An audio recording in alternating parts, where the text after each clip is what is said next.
messieurs, bonsoir. Il est 20h sur les antennes de la télé Futur Média. C'est parti pour le sommaire de cette édition avec le corps sans vie d'un homme âgé de 30 ans retrouvé dans un véhicule sur la corniche à hauteur de Cambérène 1. La police a ouvert une enquête.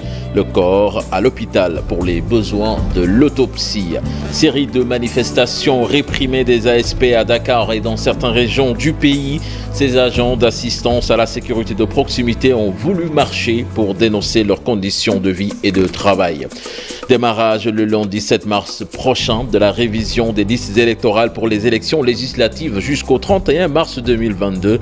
Ce sera sur l'ensemble du territoire national et à l'étranger pour le vote des Sénégalais de l'extérieur. Et puis en sport, la Fédération sénégalaise de football a présenté cet après-midi le trophée de la CAN au CNOS. En Ligue 1 sénégalaise, le Jaraaf de Dakar perd son match face à l'AS Pikine. C'est la décision de la commission de discipline qui a rendu son verdict plus de 2 mois après les échauffourées qui ont émaillé cette rencontre à Iba Mar Diop. Voilà le sommaire de ce 20h. Dans quelques instants, le développement.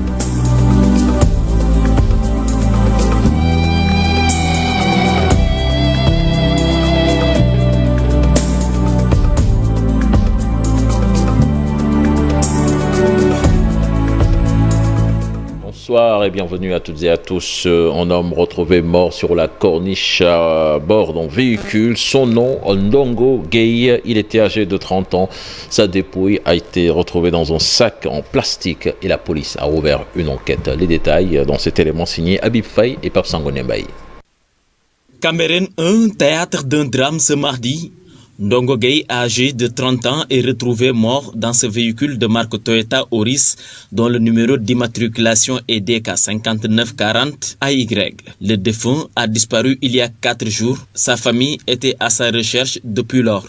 Ce matin, sur la corniche, le pire est arrivé à la surprise générale. C'est la petite sœur, en tout cas une jeune fille qui était inconsolable. Je me suis approché d'elle. Elle est là en train de pleurer. Je lui ai demandé, elle m'a fait des révélations comme quoi la victime était son grand frère. Alors ça fait 4 jours, il n'avait plus de ses nouvelles. C'est au cours en tout cas d'une sortie, arrivée à la hauteur du véhicule, c'est elle-même qui a reconnu le véhicule. Elle a demandé au taximan de s'arrêter. Elle s'est approchée du véhicule, effectivement elle a constaté que c'était son grand frère. Qu'est-ce qu'il fallait faire maintenant? Essayer de la calmer, ensuite trouver les moyens quand même. Une autre révélation, la sœur toujours de la victime m'a dit qu'il n'y a pas longtemps, son grand frère a été retrouvé mort dans les mêmes conditions, à quelques encablures d'ici. Il était un commerçant de bijoux qui effectuait des voyages entre Dakar et Dubaï. C'est dans ce sac en plastique que le corps a été emballé. La police a quadrillé le périmètre pour commencer ses investigations. Ndongo était un jeune très pieux. Il effectuait des voyages entre Dakar et Dubaï pour acheter des bijoux et puis les revendre. C'était son principal métier. À notre grande surprise, ce matin, on nous a annoncé son décès. Automatiquement, j'ai demandé à ma femme de rejoindre la maison mortuaire. Il était un jeune sans problème, qui était très calme aussi. Je ne sais pas exactement ce qui se passe, mais c'est atroce. Le défunt habite à Pikine Talibou Bès, au quartier Printagnan. Sa famille est sous le choc. La police a ouvert une enquête. La dépouille est acheminée à l'hôpital par les sapeurs-pompiers. Habib Faye, beaucoup de tensions ce matin à la marche des agents d'assistance à la sécurité de proximité. Les forces de l'ordre l'ont dispersé à coups de grenades lacrymogènes. Les ASP manifestaient pour dénoncer leurs conditions de vie qu'ils jugent misérables. Reportage signé Cheikh Diop et Diafaraba. Il avance tête baissée avec l'énergie du désespoir. Une détermination à toute épreuve pour atteindre leurs objectifs. Crier par tous les moyens leur ras-le-bol. Puis, tout d'un coup, un tonnerre de gaz lacrymogène se fait entendre. La foule se disperse.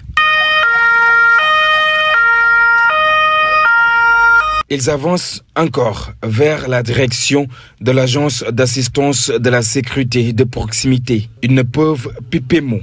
En face, les forces de l'ordre sont sur les dents. On a droit de faire la grève. On a droit de faire la masse. Si on a déposé des autorisations pour faire la masse, donc on se tient dans le droit.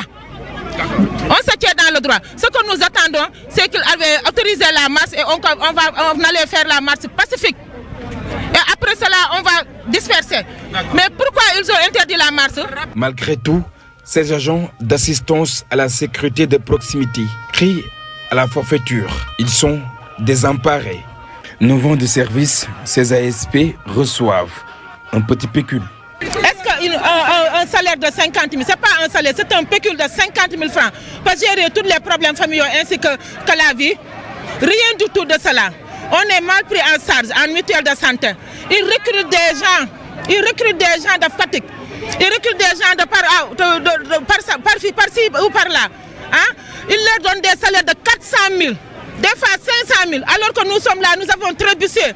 Nous avons chômé avec eux jusqu'à 9 ans de carrière. On a nos diplômes, nous tous. Tous allongés et sont en total désespoir. Ces agents d'assistance à la sécurité de proximité exigent de meilleures conditions de travail, juste un meilleur traitement. Pour cela, ils interpellent directement le chef de l'État.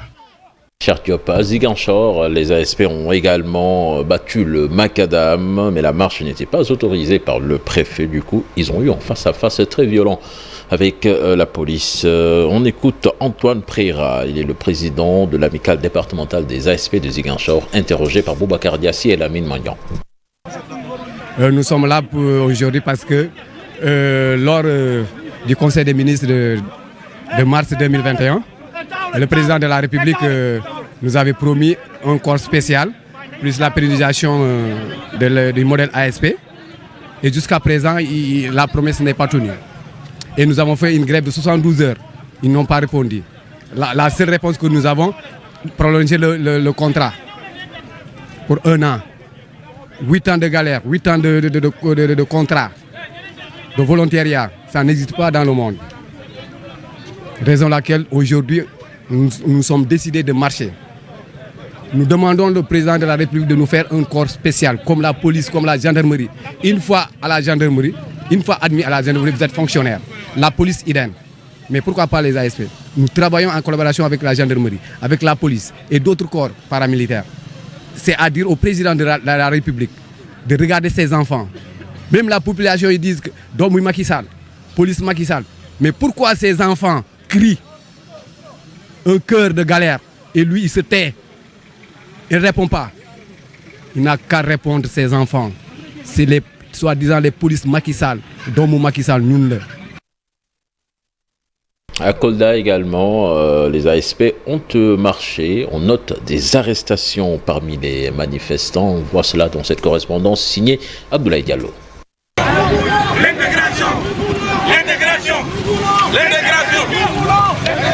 C'est avec ce rythme que les agents de sécurité de proximité ASP de Kolda ont battu le macadam à travers les rues de la capitale du Fouladou.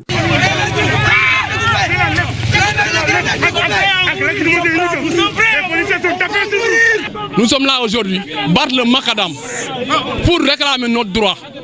Parce que nous avons travaillé pendant 8 ans pour le Sénégal, 9 ans je veux dire, pour le Sénégal, avec sous des promesses non tenues de l'État, qui nous avait signé des contrats de 2 ans renouvelables une seule fois, qui ne tient pas ses promesses. Nous sommes là à travailler parce que nous sommes des citoyens. Nous voulons l'intégration immédiate dans la fonction publique, la création d'un corps spécial dans l'immédiat. Aujourd'hui, ce que nous voulons du président de la République, parce qu'il a beaucoup promis à cette jeunesse. Mais ils ont été dispersés par des éléments de la police.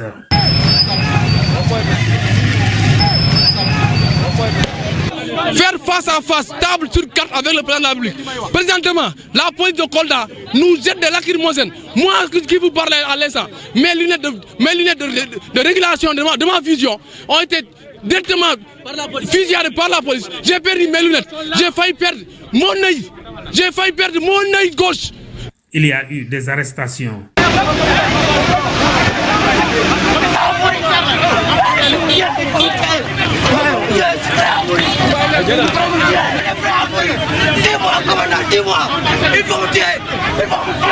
Ceux qui sont mis aux arrêts sont en garde à vue au niveau du commissariat de la police urbaine de Kolda.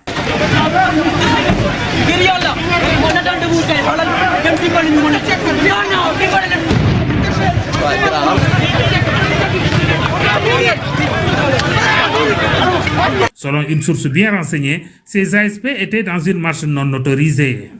Parlons de toute autre chose à présent. À Thiès, la hausse des prix de l'aliment de volaille a surpris les aviculteurs. Pour eux, il n'y a pas eu de concertation il n'y a pas eu de concertation plutôt avec les acteurs du secteur avicole et que le secteur est en train de mourir à petit feu. Ils ont tenu en sit-in devant la mairie de Thiès pour se faire entendre. Les détails dans cette correspondance signée Cheikh Anta Diop et Seyla Tir.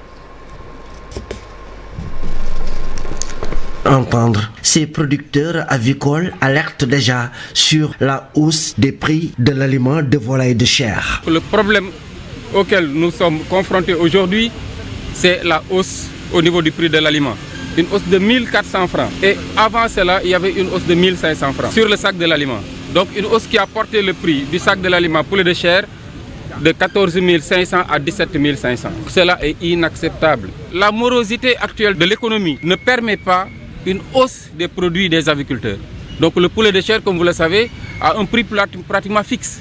Le prix des œufs également.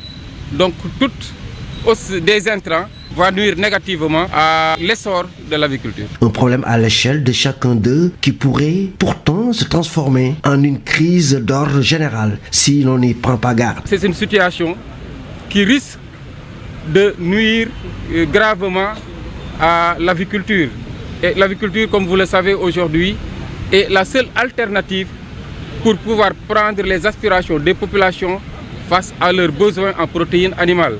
C'est un creuset d'emploi pour les jeunes, mais également elle participe à l'essor de l'économie nationale. Selon ces producteurs de l'Association des éleveurs indépendants du Sénégal, l'aviculture contribue même à la sécurité alimentaire et à la lutte contre la pauvreté. La filière avait connu son essor après 2005. Le secteur avicole est maintenant en train de connaître un ralentissement significatif. Cheikh Anta Diop, l'installation d'une unité de tri et de compostage des déchets bientôt effective à Mbebes. C'est une annonce du préfet de Keur-Massar qui était en visite sur les lieux, Saïd Fall, que je vous propose d'écouter au micro de Modou Diop. Notre commission se chargera de faire un travail de terrain pour pouvoir les recenser tous, évaluer l'ampleur des impenses qui seront prises en charge, également organiser des sessions de conciliation avec les populations qui seront impactées. Donc c'est un peu le sens de cette visite ce matin qui permet à la commission départementale dont je parlais tout à l'heure d'avoir une idée exacte de l'emprise du projet. Parce que M. le Président de la République a lancé le Promojet ici même au mois de juin passé. Et dans une première phase, il était utile quand même de nous déplacer, de venir voir concrètement le tracé du projet, voir également les habitations, les terres de culture et autres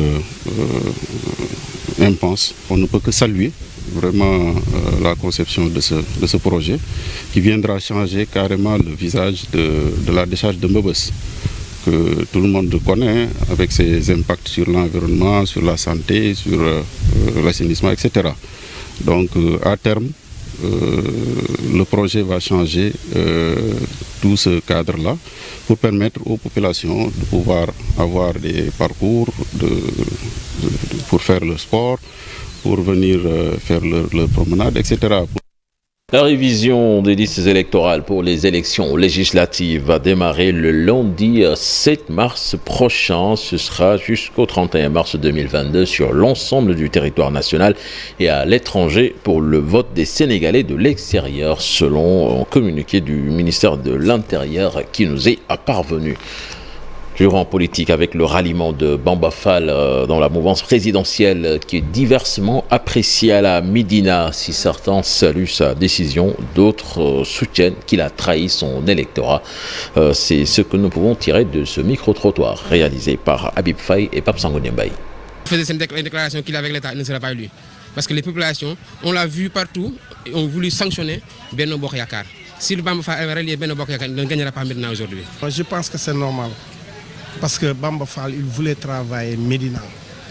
Il voulait travailler Médina. Si quelqu'un voulait travailler Médina Kay, il faut avoir des possibilités pour travailler Médina. Non, Bamba, il n'a jamais trahi ces personnes. Nous, on est toujours derrière Bamba. Nous, les hommes de Médina, on est toujours derrière Bamba Fall. li ñuy wax ni dañuy nax nii rek neen dañuy sóob Bamba Fall demul fenn fekk ñoom li ñuy wax sax ñoom xamuñu ci dara fekk Bamba Fall dem na bu yàgg te ñoom gëmuñu ko woon kon moom war. Nous allons à présent à Touba. Le Khalif général des Mourides confirme le maire Abdoul Ahad Ka, officiellement installé à la tête de la mairie de la commune de Touba. Le porte-parole du Khalif général des Mourides, donc Serigne Bass Abdou Khadre, invite les mandants plutôt, à faire preuve de responsabilité et mieux répondre aux besoins des populations. Pape Balagay Talassambe. C'est devant ses conseillers que le maire Abdoul Ahad Ka est officiellement installé pour un mandat de 5 ans.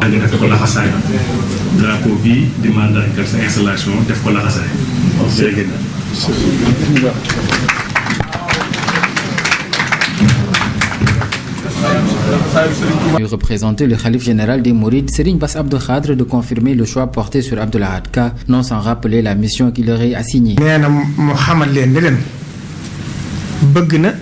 Le Khalif général des Mourides invite tout le monde à faire preuve de responsabilité dans le cadre de la mission qui vous est confiée. Pas une mince affaire, et vous serez en compagnie d'Abdoul Ahad Ka à la tête de cette structure. Président de séance, Abdoul Ahad Ka, dans ses habits de maire, s'engage à remplir sa mission, quelles que soient les critiques.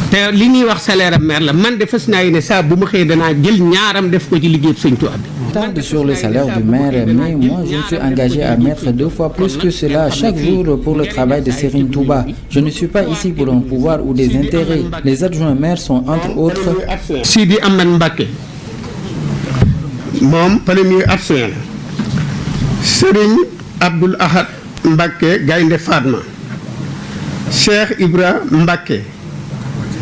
17 adjoints au maire choisis sur instruction du Khalif général des Mourides. Les membres des commissions vont incessamment être dévoilés.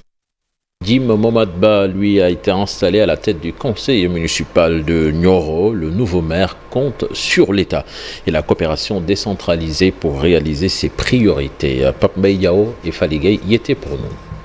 Population bi def ñu sas boobu nag liggéey rek la liggéey bi dañ koy ànd ak ñëpp ñun élection yi mu ngi suñ ginnaaw li ne suñ kanam mooy population bi. wax d'abord que ne quartier yi nga xam ne dañ nekk ci jafe-jafe muy ndox muy courant muy ay yoon muy ay canalisation quartier yooyu ñu jóg ci quartier yooyu defar ba nga xam ne ñooñu dinañ. Sera notre sacerdoce la réalisation de notre programme avec une planification, elle sera de rigueur. Et en cela, nous comptons bien sûr sur l'appui de l'État, sur l'appui également des bailleurs, sur la coopération et aussi surtout sur le partenariat public-privé. Parce que nous avons des ambitions assez importantes, à savoir bien sûr la réalisation de l'amener d'eau, de l'amener d'électricité, également de l'assainissement des quartiers périphériques, qui est une plus grande priorité, qui est une très grande priorité. Nous avons aussi, bien sûr, l'augmentation, disons, du plateau médical au niveau de Nioro, à savoir, bien sûr, les moyens médicaux, le personnel médical. Nous avons aussi, dans le cadre de la formation, de l'éducation, beaucoup de challenges pour les élèves, pour les étudiants, également des challenges aussi pour la jeunesse. Dire aussi que notre programme au niveau de Nioro s'inscrit dans l'industrialisation surtout, parce que c'est avec l'industrie, la valorisation de nos produits que nous pouvons créer de l'emploi pour notre jeunesse, que nous pouvons créer de l'emploi par la valorisation de nos produits pour nos femmes, mais également c'est la possibilité ainsi, avec l'industrialisation, d'avoir une augmentation de la production interne communale et également bien sûr de l'augmentation de la capacité financière et également des revenus pour les habitants. Allons à présent à la découverte de Koumba Diaw. Elle vient de rempiler à la tête du conseil municipal de Sagata Djolof. Mamadou Moustapha Ndiaye et Sidi Thiam nous font plus ample connaissance avec celle que l'on surnomme la lionne du Bahal. La voilà installée à nouveau à la tête du conseil municipal de Sagata Jolof. Koumba Diaw, c'est son nom. Doomu Sagata la, doomu Baxal Baxal, dëkk Sagata, yaroo fi, juddoo fi, màggee fi, reemaa fi, defe fi lépp ba Yàlla def na ma nekk tey lii ma doon. D'agent de santé à Mérès, la seule femme maire dans le département de Linguère a fait des pas de géant en termes de réalisation d'infrastructures sociaux de base. Le développement du Baxal, elle en a fait un sacerdoce. dañ doon yëngu ci dem di def ay natt di yëngu ci def ay ferme agricole maraîchage am nañ fi moulin à mil gérer ko suñu bopp di accompagner jigéen ñi di ànd ak ñoom ci lépp rek loo xam ne bu ko jigéen defee rek dana ci gis boppam. Pour ses militants et collaborateurs, elle a mis la commune de Sagata sur les rampes de l'émergence. Parce qu'il a fait énormément de réalisations dans beaucoup de domaines, notamment dans le domaine de l'éducation, dans le domaine de la santé, dans le domaine vraiment, je peux dire, du côté social. Dans le domaine de l'électrification rurale, lorsqu'elle venait en 2014, il n'y avait que, je pense, 2 villages qui avaient de l'électricité. Aujourd'hui, il y a 8 nouveaux villages. Koumba Diaw pour certains, la lionne du Baxal pour d'autres a réussi là où ses collègues maires semblent échouer. Sa touche de femme a semblé beaucoup aider à relever de grands défis. waxuñ sax pour que ne dañuy mottali dañoo fas yéenaat dooraat liggéey bu nga xam ne lépp loo xam ne jafe-jafe askan wi la ak lépp lu nga xam ne vraiment ci xëyu ndaw yi ak jigéen ñi yépp fas nañ cee yéen bay suñu waar ba mu mat sëkk. Avec comme slogan Jëf mooy li wóor, la dame du Baxal a déjà écrit de belles pages dans l'histoire politique du département de Linguère, aussi bien de par son bilan positif, mais aussi dans le leadership féminin. Parlons à présent de la crise scolaire avec Modi Guiro qui apporte son soutien aux syndicats d'enseignants. Il soutient que le gouvernement doit avoir un esprit d'anticipation pour un meilleur suivi des accords. Toutefois, le secrétaire général de la CNTS compte sur leur sens des responsabilités pour la levée du mot d'ordre de grève. Je vous propose d'écouter des propos recueillis par Chérif Dia. Il y a eu des accords signés entre l'État et les enseignants. Et malheureusement, il n'y a pas eu de suivi. Et donc, une anticipation quant à la prise en charge de ces accords-là. Et souvent, nous attendons toujours le gouvernement au dernier moment pour réagir.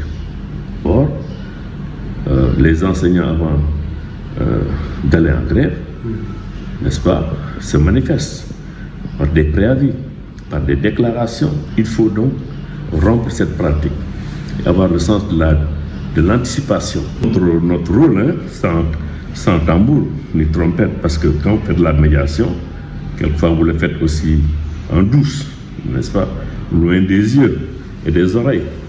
Parce que même la responsabilité première, c'est une responsabilité des enseignants eux-mêmes, n'est-ce pas. Mais en tant que centrale syndicale, nous donnons des conseils, nous faisons des recommandations, nous les soutenons parce que nous pensons quand même que c'est des revendications légitimes. En tant que secrétaire général de la CNTS, nous sommes totalement en phase et nous soutenons donc ces revendications légitimes des enseignants, mais pour autant nous nous demandons d'être réalistes, d'être ouverts aux propositions, d'être réactifs également et d'aller vers des consensus qui permettraient de sauver l'école. Ça sera levé. Je crois que quand des accords seront trouvés, le mot d'ordre sera levé. Toujours à propos de ces perturbations, les inspecteurs d'éducation nationale annoncent des dispositifs de rattrapage pour accompagner les élèves. Ils travaillent à la solution de sortie de crise, nous dit Ganassen, inspecteur d'académie de Guédiawaye, interrogé par Maïmouna Ndiaye. Un sentiment en tout cas de tristesse et de désolation par rapport à ce qui s'est passé. Mais j'ose tout simplement espérer que dans les prochains jours, une solution va être trouvée et que nous autres techniciens, nous sommes suffisamment outillés, suffisamment dotés en tout cas pour mettre en place des dispositifs de rattrapage, des dispositifs en tout cas de préparation des élèves. La situation n'est pas encore trop alarmante. Maintenant, il faudrait rapidement aller vers une solution de sortie de crise. Et déjà, nous travaillons à cette situation après grève, à la reprise. Donc, nous n'attendons pas que la grève prenne fin pour travailler sur ça, mais d'ores et déjà, la réflexion est lancée et nous pensons que tout simplement, dans les prochains jours, une solution va être trouvée pour le bien de tout le monde. Et puis l'éducation à la sécurité routière dans le curriculum de l'éducation de base. Un nouveau plan d'action vient d'être lancé, initiative incluse donc dans le projet BRT. Ce nouveau cadre pédagogique va réduire de manière drastique l'insécurité routière selon les acteurs du transport qui ont pris part à l'atelier de partage et d'échange dédié aux nouveaux aménagements du BRT. Compte rendu signé Maïmouna Ndiaye et Tierno Laurent Mendy. L'exploitation du bus Rapid Transit BRT se prépare avec les acteurs de l'éducation nationale. Ce nouveau cadre pédagogique vise à lutter contre l'insécurité routière. Le corridor traverse 14 communes, 20 écoles et donc une population extrêmement jeune sur ce couloir. Et dans son périmètre d'influence, il y a 100 établissements scolaires. Donc aujourd'hui, ce que nous cherchons à faire, c'est définir un plan d'action. Ce plan d'action doit aboutir à la promotion de nouveaux comportements, des comportements vertueux, des comportements éco-responsables, des comportements éco-citoyens qui vont contribuer à améliorer globalement la performance des transports qu'on mettra en place. Et pour cela, nous travaillons avec l'école pour établir un nouveau cadre pédagogique pour l'éducation, l'enseignement à la sécurité routière. Nous allons travailler de manière concrète sur les aménagements qui auront un impact favorable sur la baisse de l'insécurité routière. Les inspecteurs de l'éducation au premier rang de ce plan d'action, ils donnent ici leur engagement. Je pense déjà à la dimension vivre ensemble, etc. Mais c'est pourquoi j'ai dit que c'est un programme qui vient aujourd'hui accompagner le curriculum de l'éducation de base, surtout dans sa composante, en tout cas, installation d'attitudes de comportement au niveau de nos élèves. L'autre élément, c'est que l'éducation à la sécurité routière aujourd'hui et renvoie même à la problématique de la citoyenneté, à la problématique de l'éducation aux valeurs qui constitue aujourd'hui l'une des 5 priorités en tout cas des ministères en charge de l'éducation et de la formation. Les acteurs du transport réunis dans cette rencontre comptent sur l'implication de tous les acteurs de l'éducation nationale pour réduire de 50% les accidents sur les routes d'ici à l'horizon 2030. Cette session de formation sur le contrôle citoyen du budget, une initiative de l'ONG 3D et Oxfam. L'objectif est de parvenir à une maîtrise sur les budgets dégagés par le gouvernement. Mounia Sissé, le directeur exécutif de l'ONG 3D, en parle au micro de Chérif Dia et de Cherdio plutôt et Diafaraba. De renforcer les capacités des députés sur le budget programme. Le Sénégal est entré dans une nouvelle ère, c'est l'ère du budget programme. On passe du budget moyen au budget programme, c'est-à-dire maintenant le budget va être adossé sur des programmes. Alors c'est une bonne espérance pour tout le monde, mais il faudrait que les députés soient capacités sur la question. Parce qu'au Sénégal, on continue d'avoir des grèves, des problèmes. Alors qu'on est passé d'un budget de 19 milliards du temps de Senghor à aujourd'hui un budget de 5500 et quelques milliards. Et pourtant, les problèmes demeurent. Je vous dis que du temps du président Senghor, le budget du Sénégal, c'était de 19 milliards, avec 16 milliards de fonctionnement, 3 milliards pour l'investissement. Aujourd'hui, encore avec un budget de 5500 et poussière de milliards, on continue à avoir encore plus de problèmes. On doit se poser des questions, s'interroger sur l'efficacité budgétaire, s'interroger sur la sincérité budgétaire. Et c'est pourquoi nous sommes en train de travailler en sorte que les députés puissent pouvoir jouer efficacement leur rôle.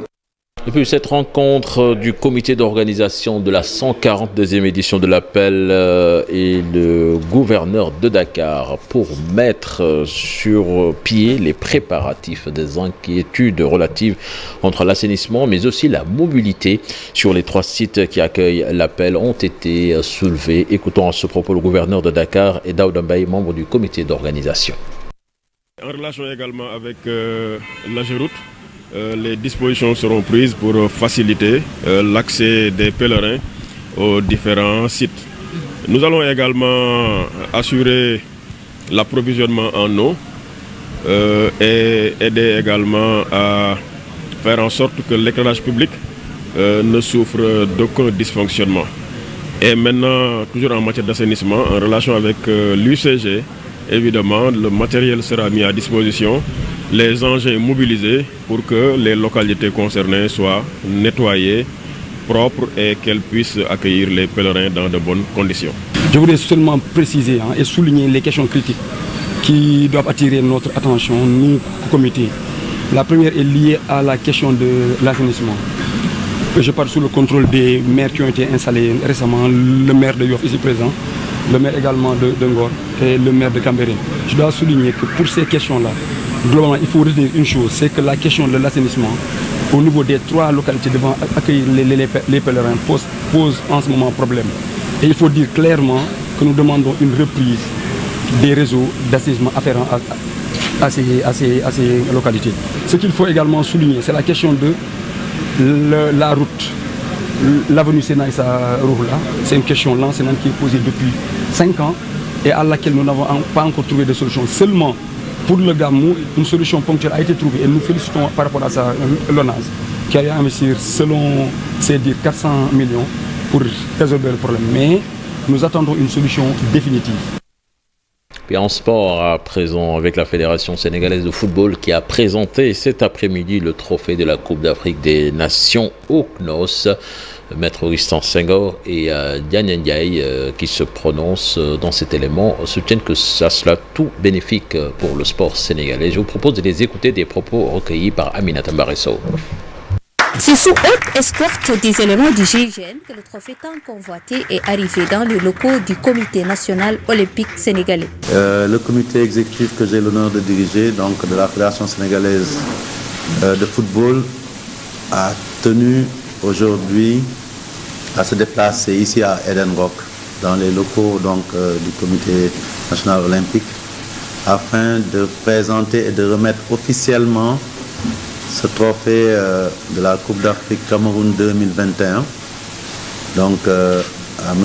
Diagne Ndiaye, S qualité, mais je dirais aussi S non, parce que je pense que l'un n'exclut pas l'autre et c'est les qualités et le nom sont tellement imbriqués avec le sport que je pense que c'est tous les deux à la fois qui justifient. La Coupe d'Afrique des Nations ainsi remise au président du CNOS, Diagne Ndiaye, un signe de reconnaissance pour les actions menées. Je suis vraiment impressionné par cette grande dame. Je n'ai jamais vu une grande dame avec une escorte, mitraillée de poing, masquée, encadrée par les forces spéciales. C'est que c'est une grande dame qui a de la valeur, cette coupe. Je voudrais vraiment m'incliner en la remerciant d'avoir accepté d'être sénégalaise. Une étoile pour le Sénégal qui aiguise l'appétit des fédéraux. Le mouvement associatif nous a tellement attendus qu'on ne se gênera pas, maintenant qu'on a gagné une fois, de les doubler comme dans les courses de vélo, sous les échappées là, pour essayer de rattraper le temps perdu. Augustin Senghor et son équipe comptent aller à la conquête pour apporter au Sénégal d'autres trophées. Puis le répertoire de l'artiste El Hadji Diouf fait partie des plus visités lors de cette Coupe d'Afrique des Nations de football. Raimboté, Navetan ou Fulak Fayda, autant de morceaux de musique que le public écoutait en boucle dans les fan zones ou dans les radios comme à la télévision. L'artiste revient donc sur la composition de ces tubes et sur le succès des Lions, comment il a vécu cette Coupe d'Afrique des Nations. C'est avec Ibou Diouf. L'auteur El Hadji Diouf, qui a repris ce tube, ne s'attendait peut-être pas au succès de cette musique. Une musique déjà très connue, dont le championnat populaire.